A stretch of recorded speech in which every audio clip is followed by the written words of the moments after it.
Welcome back to the International Export Conference on China with Invest Northern Ireland. I'm Richard Seymour, Regional Director, managing a team of experienced business professionals across China. During the course of this session, we will outline how and where Invest Northern Ireland can help Northern Ireland companies to enter and succeed in the region. This session will focus on advanced manufacturing and engineering in China. During the course of this presentation, I'll be outlining how and where Invest Northern Ireland assists Northern Irish companies in the region and the range of services we provide to help your organisation enter and succeed in new markets. Invest Northern Ireland's role is to educate and inform you about opportunities to export and to provide financial and advisory assistance, both domestically in Northern Ireland and in market, to help companies explore new markets.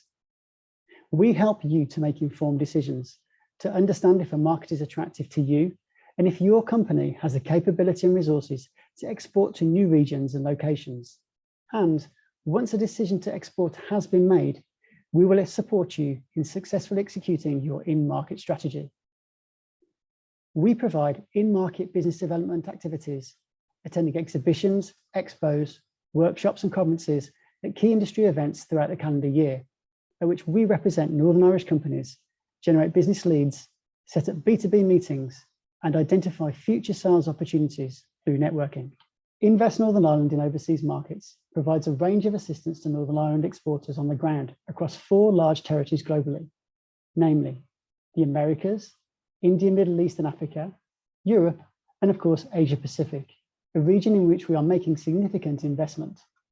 In Asia Pacific, we are divided into 5 regions: mainland China, which we are focusing on today in this export conference, Hong Kong, Northeast Asia, Australia and New Zealand, and Southeast Asia, including Singapore, Malaysia, Thailand, Philippines, Vietnam, and Indonesia. Our dedicated team of business development professionals work throughout Asia.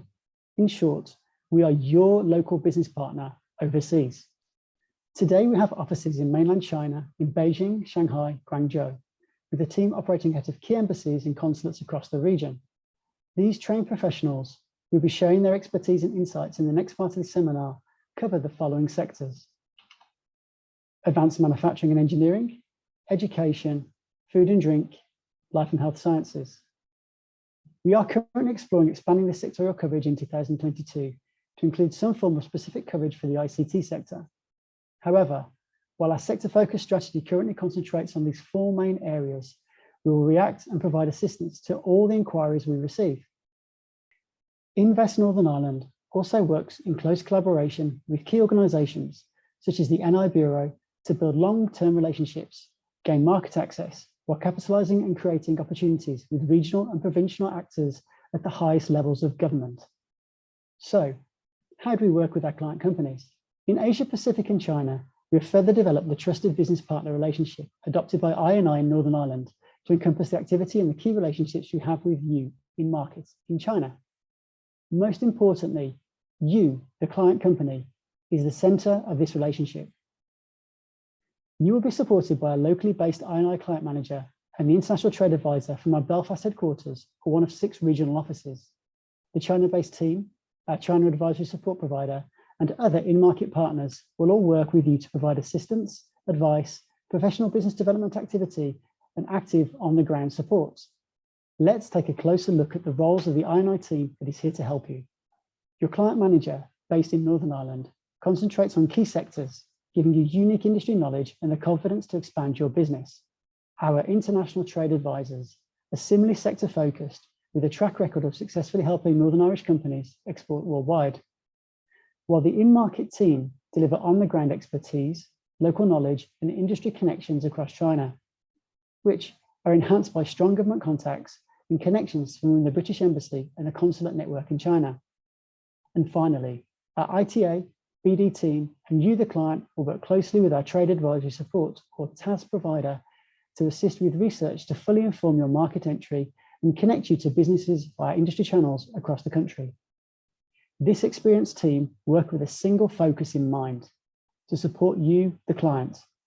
We provide in-market BD activities, attending exhibitions, expos, workshops and conferences at key industry events throughout the calendar year, at which we represent the Northern Irish companies, generate business leads, set up B2B meetings, and identify future sales opportunities through networking. We provide cutting-edge insights, including specialist IP knowledge on how to protect your brand, and give financial support to businesses seeking to export. Our world-class sectorial research or company-specific research allows you to make informed decisions and optimize your offering for China. Our extensive network provides clients with access to industry associations and regional influencers at the highest level. This suite of services is complemented by localized and nationwide marketing and communications delivered across multi-channels and multi-sector marketing for client companies. In addition, our in-market teams keep abreast of the impacts of policy changes and sectorial developments, enabling them to understand implications, risks, and in-market business opportunities. This knowledge is particularly critical in China, where the government plays a key role in sectorial developments and policy intervention. So, why consider exporting to China? The China opportunity is vast. China has a population of over 1.4 billion people with a burgeoning middle class and a $14.7 trillion economy in 2020. Notably, the only economy to experience growth last year. Indeed, despite one quarter of negative growth in 2020 during the pandemic, China went on to record a full year of growth, and economists in a recent Reuters poll expect an 8.6% GDP expansion in 2020. However, China remains a challenging market, ranking 31 out of 191 countries on the World Bank Ease of Doing Business Index. China is currently pursuing a dual circulation development strategy, aiming to drive domestic demand while strengthening China's capability to undertake global trade. A strategy, according to analysts, that will see China's economy become increasingly self-reliant while minimizing the effects of potential fluctuations in the global economy. State-backed enterprises and Chinese government involvement in industry may also create challenges for foreign businesses competing openly in individual markets. However, crucially, China is the world's second largest importer of goods and one of the world's fastest growing economies, which has been predicted to become the world's largest as early as 2028. Put simply, it is an economy in which opportunities abound, and we are helping you to capitalize on these opportunities in a number of ways. We do this through a journey of exploration, growth, and achievement. Investor and I has developed a methodology that we call a trade journey, a continuous stream of activity over a significant period of time, producing strong results. First, we educate you, our NI client company, about the opportunity and how to access that opportunity. Then we work hand in hand with single companies or cohorts of companies to make initial sales. We call that the nail it phase. Next, we enter the final phase, scale it, where we build on the achievements and successful case studies to scale your business geographically and expand into new sales channels. So, educate, nail it, and scale it. 3 simple phases, but as you can imagine, more complex to execute than they sound. For many of you, this may be your first steps into understanding China. In the next part of this conference, you will hear more about each of the sector-focused trade journeys. But let me take this opportunity to explain this 3-phase trade journey approach.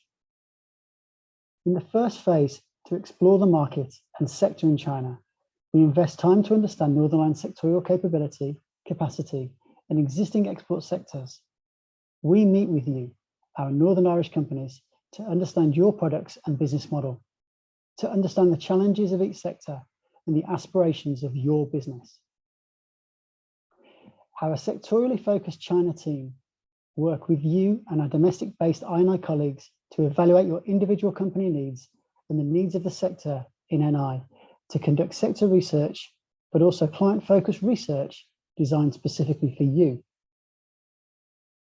Whilst our approach is not an exhibition-driven strategy, we do leverage exhibitions and trade shows. We think of these as another activity along the journey of exploration and business development. We commit resources and build key relationships with important local industry partners, experts and distributors, and perhaps most importantly, we are even at this stage focused on generating commercial outcomes for you, where we work with you to develop B2B meetings, both before, during, and after trade shows and exhibitions, and align Marcom's activity to this business development activity undertaken in China. With this continuous stream of activity and engagement, you are able to make an informed investment decision on the viability of China as a suitable export market. In short, we provide you with optionality. Obviously, this cannot be a one-size-fits-all strategy or process, but as we near the end of phase 1 and enter phase 2, where initial sales are generated, we consider and assist with distributor and dealer searches, customer and sales channel development, stakeholder engagement, market access issues, and can contribute to your go-to-market strategy. As your China business develops and you become more confident in your knowledge and commitment to the market, you will then start to think of scaling your China business. In this phase, again, Invest Northern Ireland has a strong role to play. Scaling businesses in China can involve expanding within China to other geographical areas, the development of multiple sales channels and product differentiation. Given the government policy-led environment in China and its recognition of its size, we continue to work with you to maintain and develop your stakeholder engagement and marketing and communication activity. The most important thing to take away is that Invest Northern Ireland has made the investment in market and in Northern Ireland, has sector experts and a suite of services and the imagination required to use these to provide bespoke and sectorially driven support in a continuous stream of engagement that leads to commercial outcomes. And that concludes our introduction to Invest Northern Ireland in Asia Pacific and China. Should you have any questions or need further information, please do not hesitate to contact us. Our next speaker is in-market sector lead Damon Pang. Damon will be highlighting the importance of the China market, share his extensive work supporting Northern Irish companies in China, and provide details of future events for your participation. We hope you enjoy the session. Good morning, everyone. Welcome to the Advanced Manufacturing and Engineering Seminar. My name is Damon Pang, and I'm the sector lead for AME in China. Advanced Manufacturing and Engineering is Northern Ireland's largest export sector. However, historically, we have exported less to China than other major global economies. But happily, that trend is changing.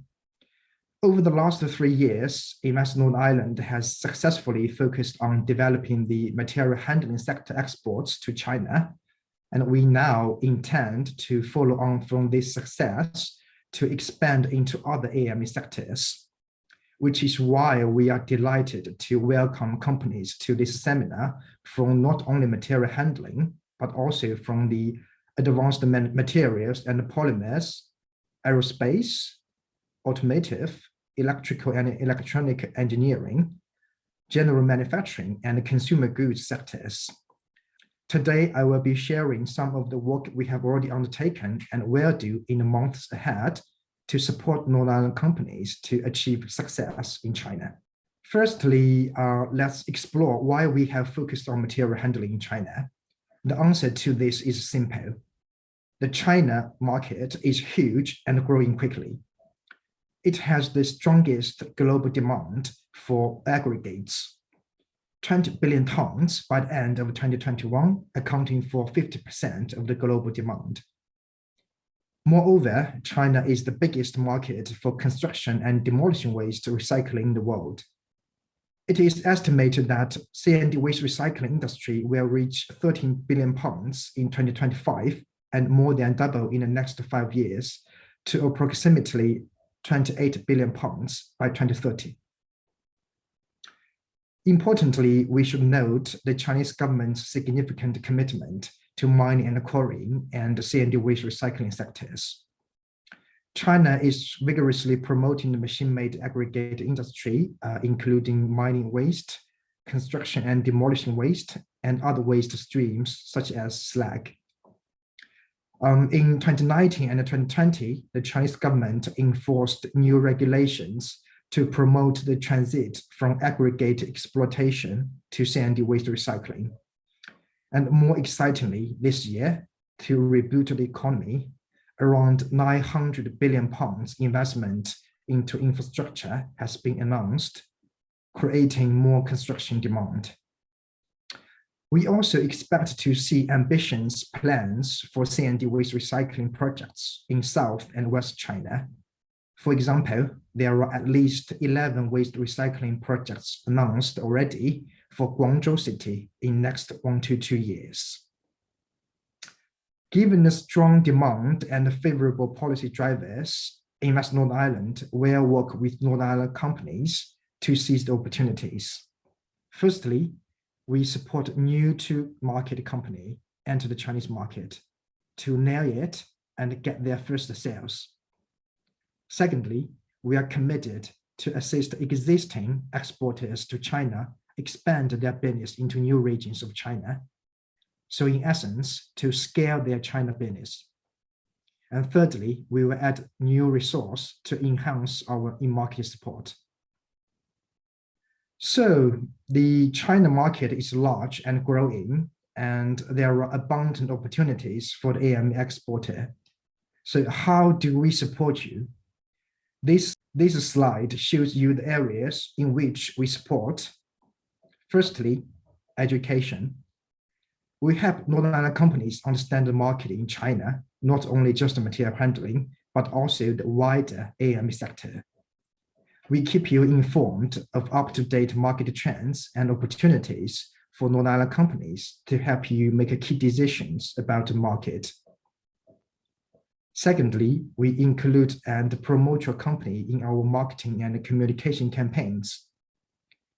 We typically implement two types of marketing activities. One is general promotion, such as articles on our official WeChat account, which profile Northern Ireland expertise. The other one is marketing activities in conjunction with events, for which we collaborate with industry KOLs to promote each company's expertise. And thirdly, we represent your company at exhibitions throughout China. Each year, we attend exhibitions showcasing an impressive Invest Northern Ireland stand. We can represent you and promote your company firsthand, circulating company brochures, displaying video content, and then most importantly, identifying distributors and meeting potential business leads and customers for you to generate sales. And in relation to stakeholder engagement, we maintain and develop strong relationships with key stakeholders, such as UK's DIT, Chinese industry associations, and government regulators, which we leverage to develop a business in China. We also conduct market research to help Northern Ireland clients build their market knowledge. For example, we have delivered actionable research on C&D waste recycling in East China, specifically the Shanghai and the Changsha areas in China. And afterwards, we delivered a report briefing webinar to Northern Ireland companies on these opportunities. And now we are currently planning a similar report that will expand our focus into South and West China. We are also able to offer bespoke research and trade advisory support designed specifically for the Invest Northern Ireland client-managed company, which is tailored to the needs of the company. This can, for example, relate to sales channel development or specific secretary research. And last, but also most importantly, we add real value to Northern Ireland companies by working and supporting you in business development activity that can include B2B lead generation, pitching of products, exploring business leads and inquiries, and also following up with clients. In the next slide, we will show you how we use these tools and support mechanisms and have developed them into a continuous stream of support and engagement with our Northern Ireland clients. Here we present the trade journey for material handling as an exemplar of how we work.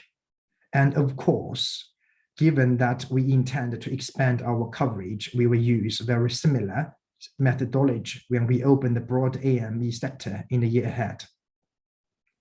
We support you through a trade journey in 3 phases: exploration and education, which this slide explains, and then the nail it phase, and lastly, the scale it phase. Phase 1 is really about educating our client companies and providing them with the opportunity to explore the market, to see if it is suitable or a viable export market for them. I guess for many of you, today's conference is perhaps the start of this phase of your journey. In the first stage, we evaluate market trends and opportunities, setting up the strategic focus of the journey. I undertook detailed discussions with Northern Ireland companies and industry stakeholders and then decided to strategically prioritize business development work in the construction and demolition waste sector, a sector where we could exploit and capitalize upon greater opportunities for Northern Ireland companies. Then, to further understand the market, we developed a market research which identified the current and future waste management project opportunities and scoped for potential distributors for Northern Ireland companies. And in the third step, we delivered a briefing webinar to share the findings of the research and introduce the client-facing physical events to support Northern Ireland companies and source real business opportunities for them. We see exhibitions and events as one part of a continuous stream of engagement. Over the past 2 years, Invest Northern Ireland has exhibited at 3 physical exhibitions, successfully generating business leads for all companies at all events. I will share more about this in subsequent slides. The Invest Northern Ireland model is to build a trusted business partner relationship with you. After each event, market observations and business lead reports are compiled and shared with our participating companies. We also work with you to follow up on these leads. So basically, we get involved in business development work. What works now may not work in the future. So we adjust our strategy to account for policy changes and market trends and challenges, and the feedback from you, our clients, on what worked and what didn't work, and then evaluate the commercial results achieved. It is an ongoing journey of exploration, growth, and achievement. In the short term, we help Northern companies grow export wins, while in long term, we profile Northern Ireland as the #1 brand for material handling in China. Now let's take a closer look at some specific events and the success that we have had in our trade journey in 2020 and 2021. So in the next 3 slides, I would like to share with you about 2 exhibitions that Invest Northern Ireland attended in 2020 and 2021. It is important to note that despite the effects of COVID, Invest Northern Ireland continued to work in market in China, developing business and trying to maintain our position. We exhibited and attended in-person physical events to support Northern Ireland companies who could not travel overseas with on-the-ground business development activity. Definitely a real and a tangible benefit of our strong in-market presence. So iExpo is a strategic exhibition for the C&D waste recycling sector that we have participated in for the last 3 years. As you can see from the photograph on the top right, the exhibition received a large number of visitors even during the pandemic. This year, we recruited 5 companies to present on site and developed 13 business leads for each of our Northern Ireland companies. For those Northern Ireland companies who do not have presence in China, I acted as their on-the-ground BD representative to source detailed project information and communicate with potential partners after the exhibitions.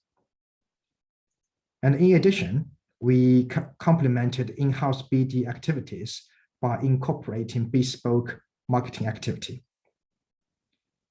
We attend over 3,000 views and generated direct business inquiries by publishing Northern Ireland interviews and articles on exhibition organizers' official WeChat account. So being in market gives us the opportunity to promote Northern Ireland companies to potential customers face-to-face in a safe environment, and of course, with masks on. As you can see from the photograph in the middle, at the bottom of this slide, I was very busy fielding inquiries for Northern Ireland companies. Bauma 2020 is another established event that takes place every 2 years in November. It is an exhibition strategically focused upon mining and quarrying. The sight of giant mechanical machines exhibiting outdoors is, I'm sure, very familiar to many of you. However, It's worth noting that this photograph was taken 1 year ago in October 2020. So you can see how fast China was in getting back to normal business and how little business was impacted. At Bauma 2020, Invest Northern Ireland represented 5 companies, helping them scope for local distributors and explore business leads. We received 50 business inquiries and developed 3 project opportunities. As you can see in the top photograph, we again published a video and articles on the organizer's social media account to help raise the profile of Northern Ireland to the wider industry, which was viewed 4,400 times. We also leveraged our local media partners' channels to extend the promotion of Northern Ireland companies in China. So to start your business in China, please come and join our upcoming events. This slide sets out the future events for the material handling sector. But as you are now aware, we do intend to expand to other areas of AME in the year ahead to include the following 6 subsectors, which are advanced materials and polymers, aerospace, automotive, electrical and electronic engineering, general manufacturing, and consumer goods. Invest Northern Ireland will have a stand at the Guangzhou Aggregate Exhibition on 4th to 6th November, and 5 Northern companies have already signed up. But you are not too late. We are still open for more Northern companies to register and attend. As previously mentioned, we are planning a second C&D waste recycling report exploring South and West China. And meanwhile, we are expanding the pool of potential distributors for new to the market companies and continue our engagement with local regulators. And finally, we are preparing for activities and events to reach out to wider Northern Ireland AME sector companies and secure more success for them. So the key message today is we are here to help you do business in China. So contact us if you have any questions about the market. Next, I would like to give the floor to Mr. Martin Conway from Terex GB to share about their success story in China. Thank you. I'm Martin Conway. I am currently the sales director for MP China, which is a part of the Terex Corporation. I've been in China for the last 3 years.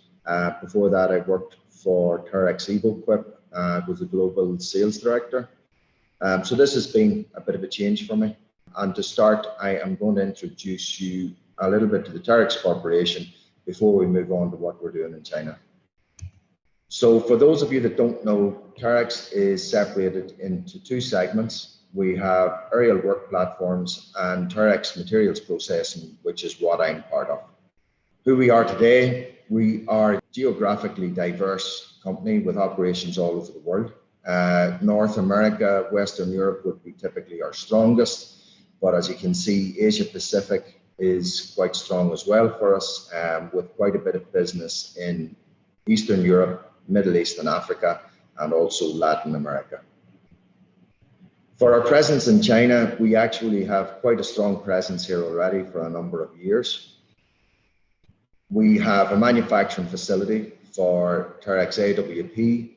Genie would be our major brand, with AWP probably world famous at this stage. Our Chinese manufacturing facility is quite large. Terex AWP also manages the utilities part of the business, so insulated booms, and we are planning to do local production at some stage this year for the utilities. And finally, materials processing. We launched Powerscreen in China in 2016, which was driven by the need for C&D, construction demolition, and solid waste processing. We saw that as a significant opportunity for the business. And this year we are planning to move into local production in our facility in Jiading, which is actually where I'm situated at the moment. So a little bit about Terex Materials Processing. We have a specialized diversified business portfolio, and what I mean by that is we have 5 sections within MP. So minerals processing, which again is the part that I work for, environmental, which handles waste management, MSW processing, some construction and demolition waste, biomass, land clearing, forestry debris. Then we have a concrete section to the business, which is mostly in North America. We have material handling, which is mainly run by our Fuchs business. And then we have lifting, which is our cranes, which covers quite a large section of the world. If you look at where our current geographical footprint is for Terex MP, these are our manufacturing, sales and parts locations around the world. And you can see we have significant coverage with North America, Europe, Africa, the Middle East, and the Far East, as well as Australia. So Powerscreen, we've been a market leader in mobile crushing and screening for 40 years, with over 50 years of design, engineering, and manufacturing excellence. We have one of the most comprehensive ranges in the industry, with many patented features.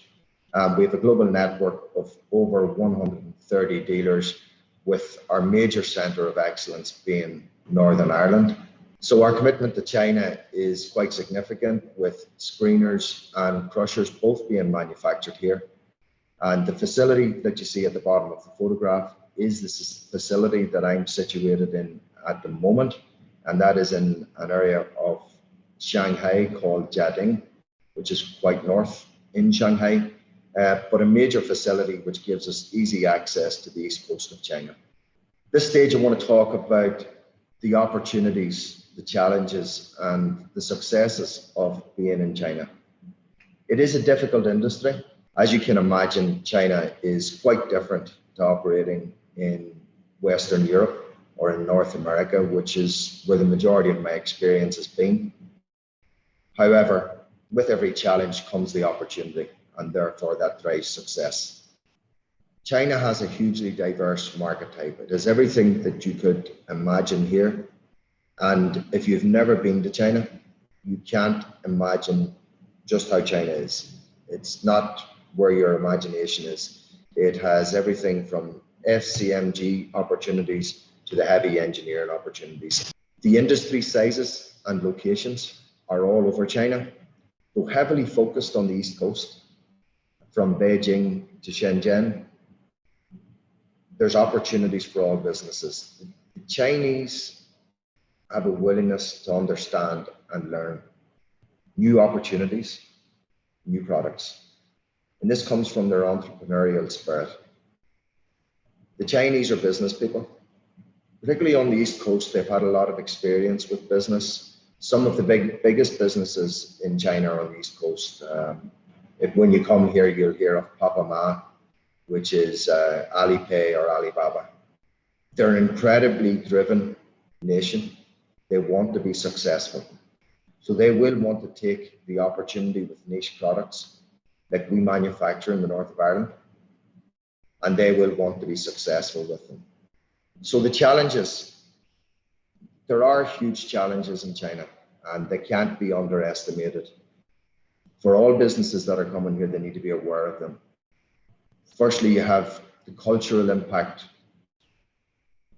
The culture in China is incredibly important. Understanding that culture is incredibly important. One of the major benefits that we received from InvestNI was their willingness to support us, to try and help us to understand the difficulties that we would face as a business, personally and both as a business. If you're considering coming to China, the timing of your entrance to the market is important. You need to get the research done.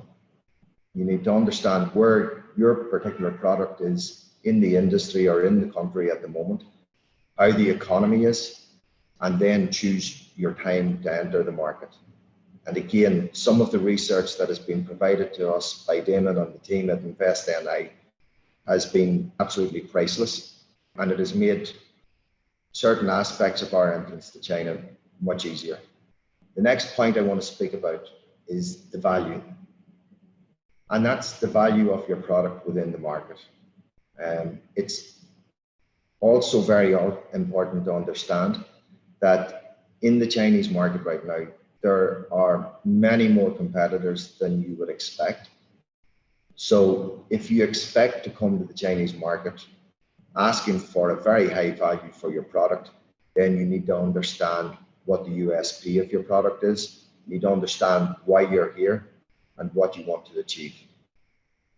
Again, some of the benefits that we've received from Invest NI in China is the research that they've done, the contacts that they've given us within the major SOEs, within local governments. And this has allowed us to understand what's happening within their markets so that we could then have a better idea where we need to place ourselves. Competition is huge here. And again, I mentioned it in the last point around the value. The competition is fierce. You will never see anything like the competition that there is in China. And there will be more. If they see you as being successful, they will follow you. So you've got to be aware of that. And one of the reports that we received was about the state of the industry, how the industry is performing, particularly this year, and understanding who our key competitors are, how many of them. And that has given us, again, an insight, where do we need to be placed within the market. Language. It's very difficult to come over here as an English speaker without any Chinese and expect that people are going to just learn English to understand you. The more remote that you go with your products, the more difficult it is. When we've gone to the exhibitions in some very remote areas, Invest NI have always been on hand to help us. And again, something that help cannot be underestimated. And access. And what I mean by access is access to the local governments, access to changes in the laws that could be coming, changes in environmental requirements. And this is information that we've received from our own team. But again, we have a tendency to get more detailed information, more governmental information and support from Invest NI, and that has been invaluable. And to the success, in the photograph on the right-hand side, you can see the Waste Expo with Damon, who attended that, and we actually attended that with Damon, as well as having our own booth at the event. Success in China depends on a number of things. You have to persist. Negotiation in China is very different to negotiation in North America or Western Europe. It's very much a win-win culture. And again, I go back to the previous slide where I talked about the cultural impact. If the customer is happy, if you're happy, that's a win-win situation. And that's what everybody's trying to achieve here. And having the research done on the cultural side, again, the support that we received from Invest NI, the support that I have received from Invest NI has been irreplaceable. You have to have a local focus. So it's incredibly difficult to manage your business from Ireland. You have to have a team on the ground that you trust, that you believe are going to work in your best interest. And again, this comes back to the cultural impact. You need to first spend a little bit of time understanding the market. Ask Invest NI for help to look for the local team, to give you the best advice of where you should be situated for your products. Take the benefit of what you're being given. And then you have the market understanding. The research before you come here is going to be critical to your success. Have the research done. Invest NI have the resources, they have the people, they understand the market, they understand the culture, and the information that we've received has been second to none. They've always been there to help us, and I really appreciate that help. To finish, I want to talk about partnership. You've heard me say a number of times the Invest NI support has been critical. It has been. The market reports that we've received that we don't get access to. We've had exhibition attendance where we weren't planning to go, but has allowed us to go into smaller markets without necessarily making a huge investment in the booth. Industry memberships. I had the benefit a couple of years ago, and if you look at the bottom left photograph on this slide, I had the benefit a couple of years ago of attending an event and giving a speech on recycling. That speech was put in place by Invest NI. It was the support that they gave us with CWR. They attended the event, we attended the event with machines, and it proved very successful, and it gave us a huge step inside the recycling market within China and critical to where we are. Local connections. So in spite of being based in Shanghai, the work that Invest NI have done for us has allowed us to get connections in Liaoning, Beijing, Shandong, Henan, and all down the east coast of China. Those local connections are something that, for me as a foreigner here, would be very difficult to get. And while not always turning into successful opportunities, they are always there for the future. And for Invest NI overall, their promotion of the NI brands is incredible. The local introduction that they give to the companies from the north, it allows companies to have a first step within China without going too deep, because it is a major step to come here. The customer identification, they have opportunities to provide lists within your special industry or your specialized industry. They provide networking events where I have personally met many colleagues that not necessarily work within our industry, but also have knowledge of potential customers outside of our industry. Dealer promotion, they've given all of the brands that I'm aware of opportunities to speak with companies that are interested in becoming dealers for our equipment. And the industry speeches which bring awareness to your brand within China.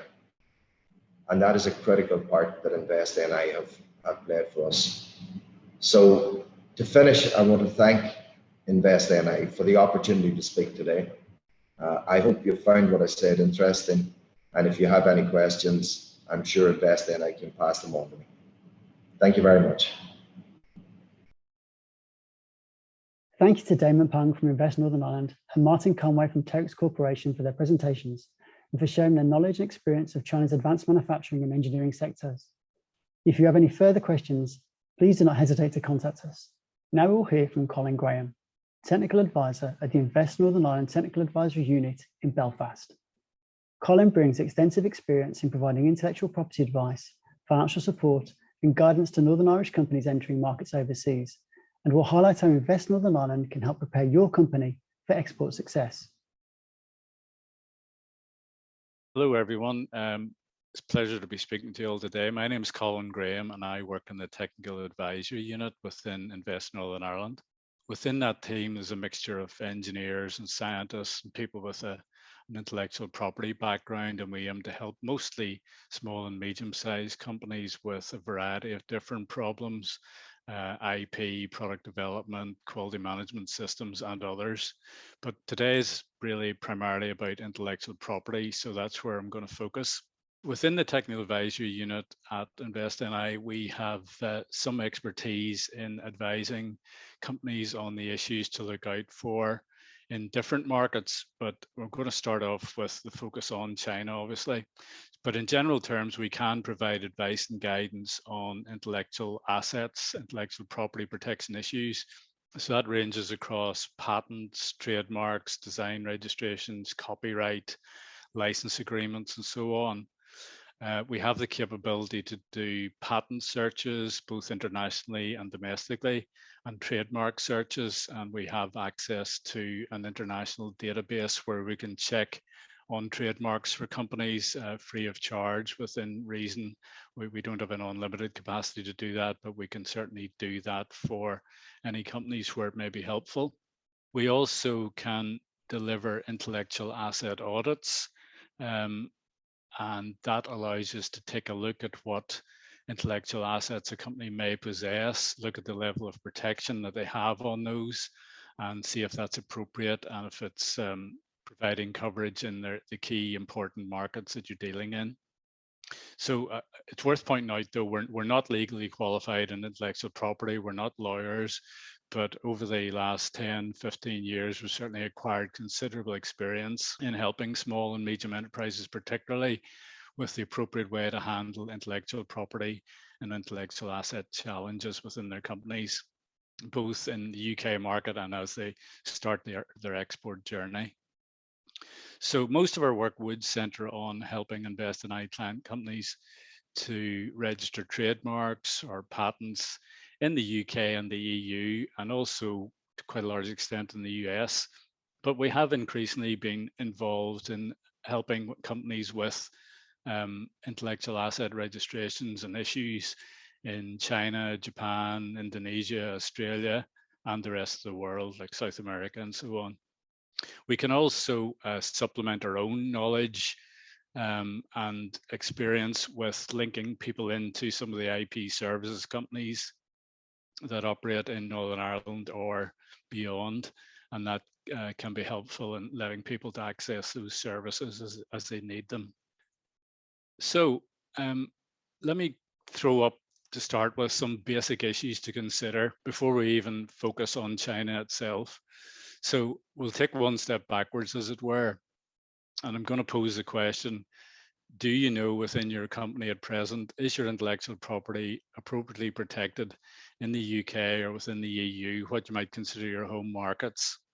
Because we've had examples in the past of people who thought that perhaps IP was only a big issue in China and didn't matter so much here. And obviously that isn't true. It's very important to have that base level of protection in your home markets in the UK and the Republic of Ireland, the rest of Europe. So I'll put that out there as a question. Do you understand what IP registrations you already have within your company? Does somebody have a list of those? Could they pull them out? Could they let us see when those expire, who you registered them with, what markets they're registered in? Are they purely logos? Or are they descriptive? What classifications do you have them in, perhaps? There's no doubt that more and more, especially for small companies, that intellectual assets are probably one of their key assets in the company. The intangible assets like that continue to be more and more important than physical assets as we work in a more knowledge-based economy. So I think it's important just to take that one step back. Do you know what IP you have currently in the UK and EU? And do you know the dates of expiry and all of those things? Having reassured ourselves on that, and you've reassured yourselves on that, the fact that you have a trademark in your home markets does not help you in China and has no legal value in China. Trademarks in particular are geographically registered. So if you have a UK trademark, it will not cover you in other countries, and certainly it won't cover you in China. So perhaps a good starting point would be to do some searching, perhaps with one of the IP attorneys. Is the trademark you're thinking about using in China, is it available? Does any other company have it?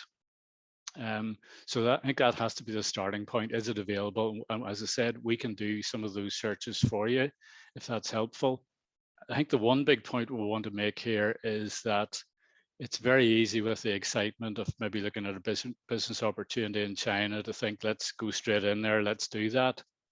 But the fact is, it can take up to 9 months or a year to register a trademark in China. So it's really important to think about this and to think about it at the earliest possible stage, and probably not when you're about to ship your first container of products to China. So please bear that in mind. The earliest point of thought about this is best. If you can think about it, up to 9-10 months ahead, that will be excellent. But obviously business issues take precedence, and sometimes that's not always possible. But do think about it at the earliest possible opportunity, and try to involve us or your IP advisors on checking, is the trademark you're thinking about available to register in that market. There is an issue that some people who are unfamiliar with selling into China may not be aware, and that's the fact that you can register English and Chinese language versions of your trademark. And sometimes that acts as a bit of a delay or a bit of a barrier, and people think that, well, we're not quite sure how to typify our product or our trademark in a Chinese language, so therefore we won't do it. But the basic advice we'd give is, if you're in that situation, which is understandable, at least get on with registering the English language version of your trademark and get that underway. Some other basics I want to throw in here as well. There are major risks in that have happened in the past, and there's some nasty stories about how importers have perhaps maliciously registered trademarks in advance. So it's important to register the trademark in your company's name.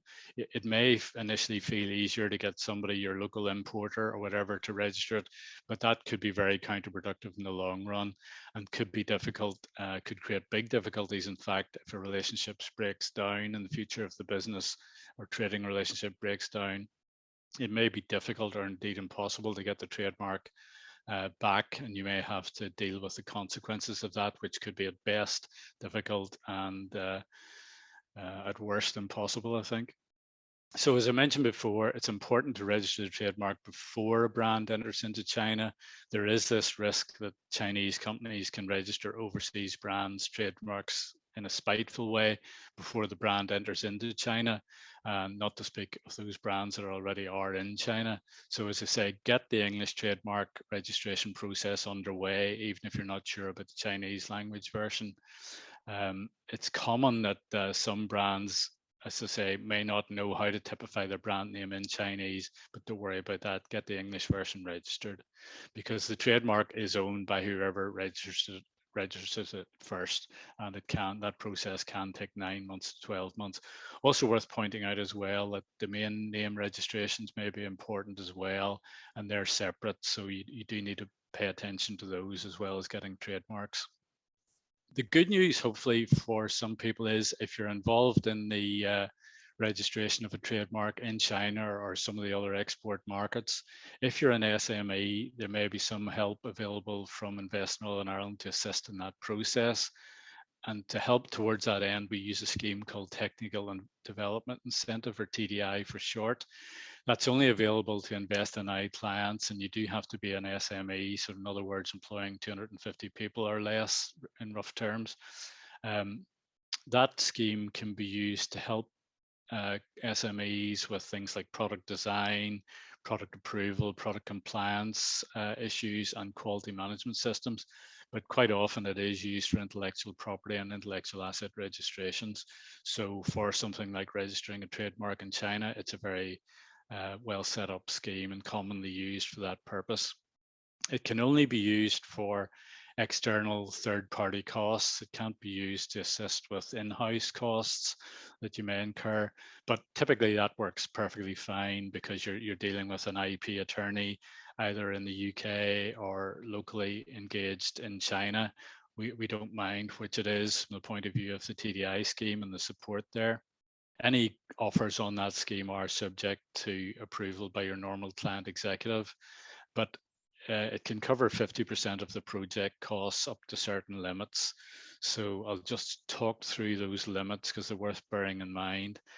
You could have a maximum grant of £10,000 using TDI support, which is more than ample to cover both a trademark logo and a trademark word representation. So that would certainly be valuable. You can have a maximum of 2 live TDI grants available. within a rolling 12-month period, subject to normal approvals by your client executive. So if you've used those 2 and other things already this year, then it may not be open to you. But otherwise, it's normally pretty straightforward to do.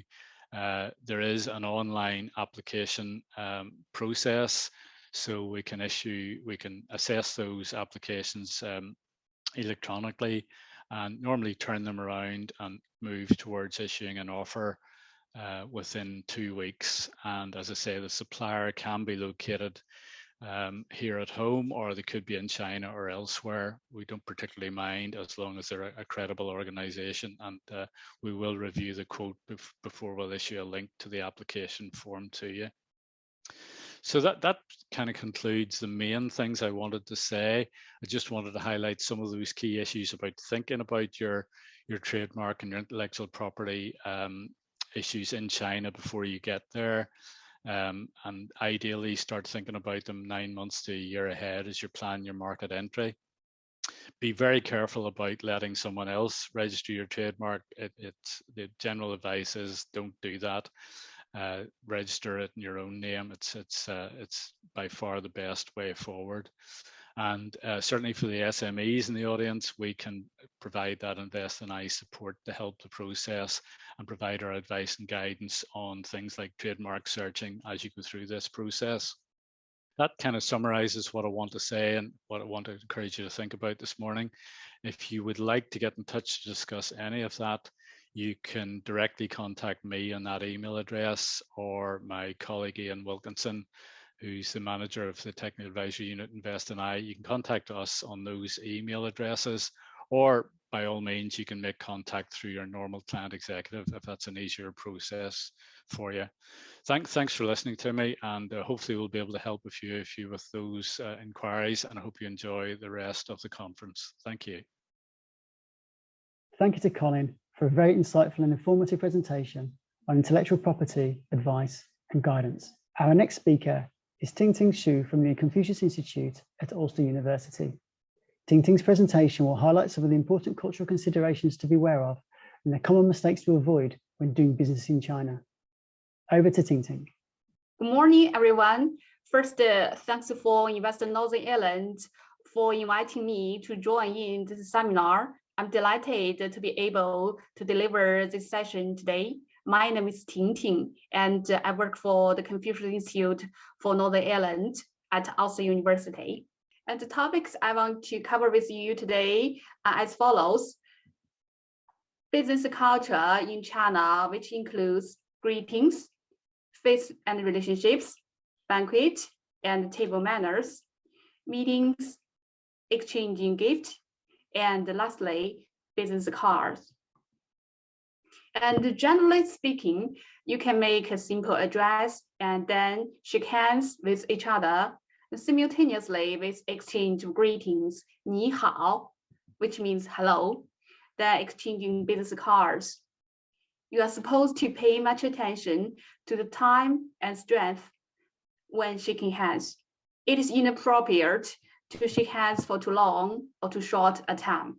3 to 5 seconds is the best. And next slide, I will teach you how to say hello in Mandarin. Here, 你 means you, 好 means good. Together, 你好, which means hello. And when you say 你好, and the reply also 你好, 你好, 你好. And there are some tips when greeting others. In China, greet others by using handshake or not, and do address seniorities by the honorific title, their family relationship, for example, teacher, 老师, or by the family name plus Mr. 先生, Miss, 女士. And do address the eldest or most senior person first. This is done as a sign of respect to those in a more senior position. As for the concept of low context cultures and high context cultures, which were first introduced by the anthropologist Edward T. Hall in his 1959 book, The Silent Language. And the low context culture values efficiency, time, directness, honesty, clarity, and understanding. As for the high context culture, which values body language, storytelling, saving face, rules of politeness and relationship. As Chinese belong to a high context culture, which values relationship. And relationship, 关系, is closest to connections, networks, and relationship. Chinese people attach greater importance to the social relationships than the commercial relationship when doing business. 关系 means to establish personal trust and a strong relationship with your partner and can involve frequent visits and plenty of socializing. 关系 is your social capital within your network. Concepts like friends before business means you develop friendship before the business, because if you don't have friends, the business won't be there anyway. And the reciprocal nature of 关系 is the main reason why Chinese are reticent to engage in deeper relationships with people they do not know. 关系 is hard to establish, but lasts long. It is a core trait of Chinese mentality. And as a foreigner, understanding what is meant by faith can mitigate a culture shock. It can also help with relationship building between yourself and your Chinese colleagues. Faith can be described as a combination of social standing, reputation, influence, dignity, and honor. A giving faith is crucial when it comes to do business in China. If you give Chinese faith, for the most part, what you receive in return is much greater. And no faith means disrespect or losing faith.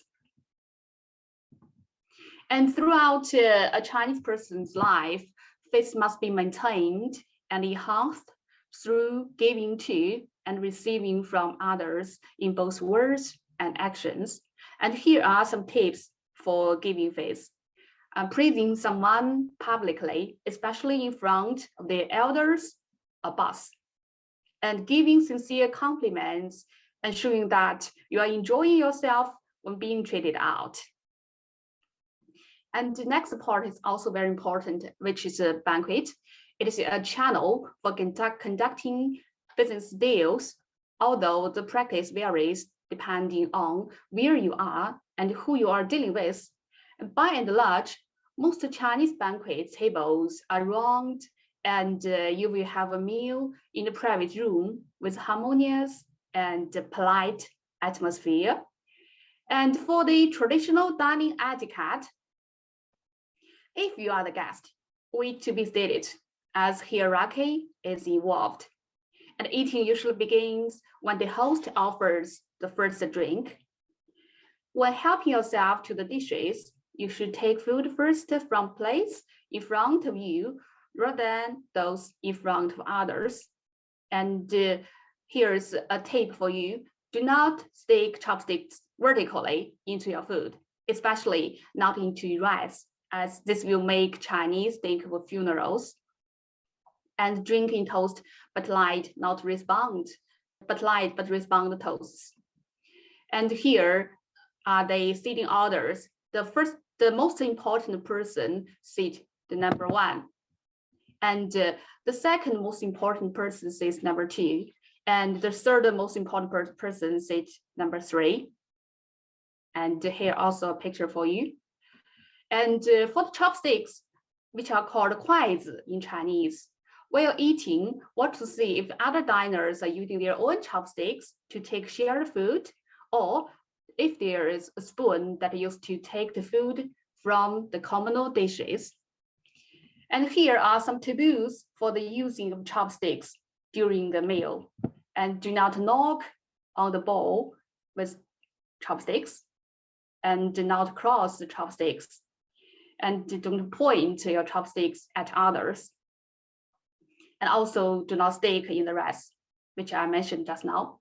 And during the banquet, there are several toasts, and say 干杯 when toasting others to signify cheers. And locally produced wines or baijiu, which is strong liquor, are the usual drinks for toasts. And for formal dinner, The host will make a speech and toast. If there is a toast, remember each person's status in the hierarchy. And when delivering a toast, it's customary to stand and use both hands to hold your glass or cup, and it is respectful to dip the tip of your glass below that of the person you are toasting. And here are the etiquette for the meeting. The first is be punctual, which means you must be on time. Arriving late considered rude. If you do arrive late, apologizing for your tardiness is a must.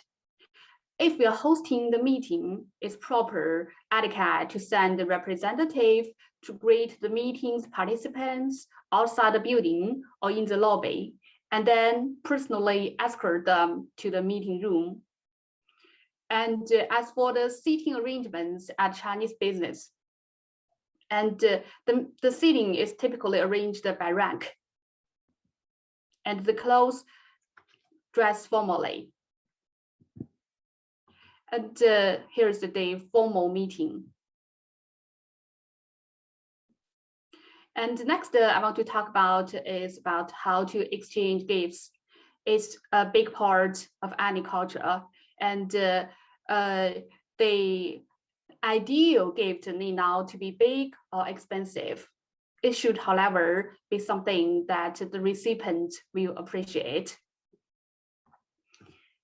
And when you receiving the gift, do you present with both hands and receive things with both hands? And this is considered polite in Chinese culture. And do you gift a small item that are typical from your own region? And do not wrap gifts using black or white wrapping paper. Choose festive colors such as red instead, and do not over packaging. Don't gift clocks or other symbolic items. And clocks and things are related to the number 4 are associated with death in China. Don't gift umbrellas, knives, scissors to your friends because this imply the severing of a relationship. And also do not expect that a gift will be opened immediately. And the last tip is that never give a green hat to a gentleman because it implies the association with adultery. And finally, I want to talk about how to exchange business cards. Here, my business cards, there are 2 sides. And the first side is in English, and the other side is in Mandarin or in Chinese. And about the etiquette of handling business cards, using a thumb and forefinger of both hands to hold the 2 corners at the top of the business card. And the front of the business card faces the other person. Here's a picture for your reference. Okay, that's all for my lecture today. Thank you for listening. 再见. Thank you, Ting Ting. That was wonderful. I've lived in Asia for over 2 decades, and I can attest to the importance of familiarizing yourself with the culture. I hope we can all look forward now to putting these lessons into practice. A big thanks to all our speakers today. I hope you enjoyed the conference and have got a taste for the opportunities in China. You've met our staff and you know that we are here to help you as you consider your options. If you have any questions or want any assistance exploring opportunities, please contact us. Email us at shanghai@investnorthernireland.com. Now to sign off, I'm going to leave you with a really moving video. At the start of the pandemic, a relationship was formed between Millburn Primary School and Coleraine, who recorded a song in Mandarin for the Chinese people, who were at that time the first to experience COVID-19. Invest Northern Ireland's summer song worked with Chongqing Depu Foreign Language School, who recorded this after receiving messages of support from Northern Ireland. The video we're going to show you is, in essence then, the reply to that song, from China to Northern Ireland.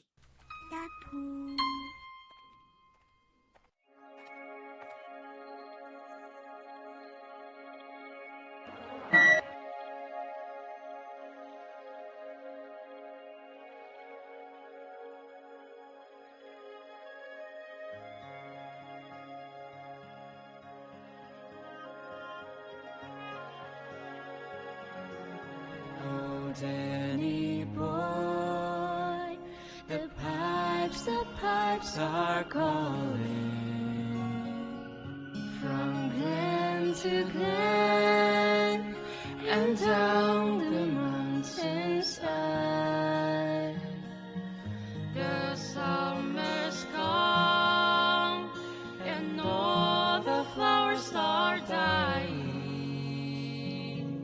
'Tis you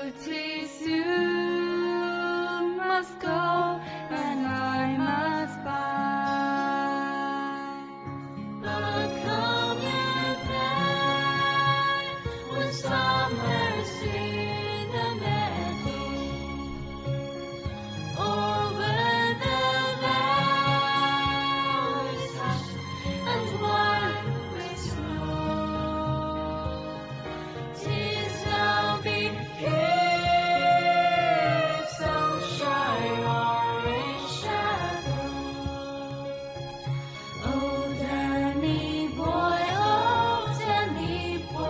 I love you so.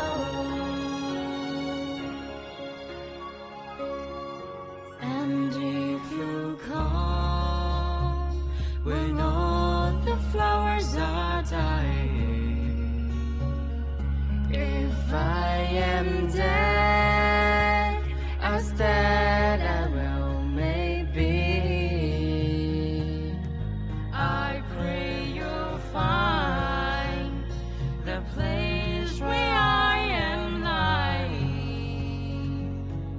and safe and I lay there for me, and I shall hear the soft dew tread above me, and all my graves shall almost whisper me. Then you will near whisper that you love me, and I shall sleep in peace until you come to me, and I shall sleep in peace until you come to me.